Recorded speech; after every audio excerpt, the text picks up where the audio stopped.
Hi everybody, it's Lynn again. So we're going to do some limits as x approaches infinity in this case where we have a high over a low. So a higher exponent on top over a lower exponent and see what happens with these. All right, here we go.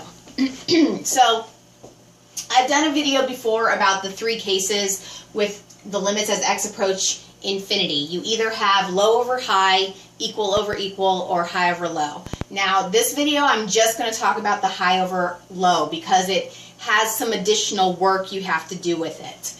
So the limit as x approaches infinity of any kind of high over low expression, that limit will always equal either plus or minus infinity. Now you could argue that if a limit equals infinity, technically it does not exist. And that's kind of true. But usually in the question or in the directions they're going to say if something like if the limiting value is infinite, they want you to tell was it plus or minus infinity, because it's going to be one of them. It's either going to be positive infinity or negative infinity, and they want you to know which one it is. So this is the examples we're going to show today.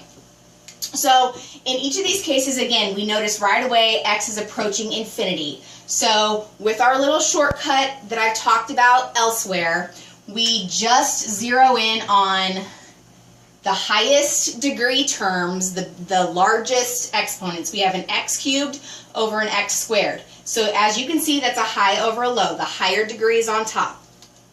So we know technically the limit does not exist, but we have to take it a step further and say, but is this limit going to equal positive infinity or negative infinity?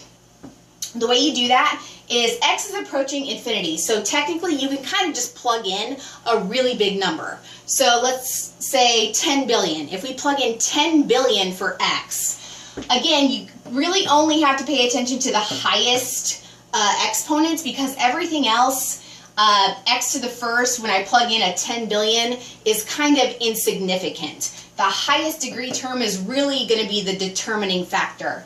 So if we plug 10 billion in up top, positive 10 billion, that is, positive 10 billion cubed, I don't care what the number is, all I really care is that the answer is going to be a positive number. Positive 10 billion cubed stays positive. Likewise on the bottom, positive 10 billion squared also stays positive. So if you have a positive over a positive, that means your final answer is going to be positive infinity for that answer. Really, you really have to be especially careful, mostly when you're plugging in a negative infinity on your limit. So if you have a limit in the next situation here, the limit as x approaches negative infinity, we still have a high over a low. Now notice my highest degree terms, this bottom is out of order, so don't let that throw you. You still have an x squared over an x to the first. So that's your high over low. When I plug in a negative really big number, like negative 10 billion, what happens? This is where you have to pay attention to what the exponent does to that negative number. If I plug in a negative 10 billion, but then I square it, negative number squared goes back to positive, right? And then a negative 10 billion to the first stays negative. So this result is going to be plus over minus, which actually gives us a negative infinity for our final answer. So be really careful, especially when you're plugging those negative infinities in. Last case, one more example. Again, x is approaching negative infinity. So we're going to plug a really big negative number in for x, like, again, negative 10 billion. But now here's real tricky problem. I have a negative x cubed over an x. So if I have the negative sitting there out front first. But if I plug a negative infinity in for x, this is going to be a negative out front, negative really big number in for x, cubed. Now what happens? A negative really big number cubed stays negative, but then I multiply it by this other negative that's still sitting out front. So this result is actually going to be positive. Now be real careful with your negatives there in your head, okay? On the bottom, we have it easy, kind of. We're just going to plug in a negative, really big number, negative 10 billion in for x. So that's obviously just going to be negative.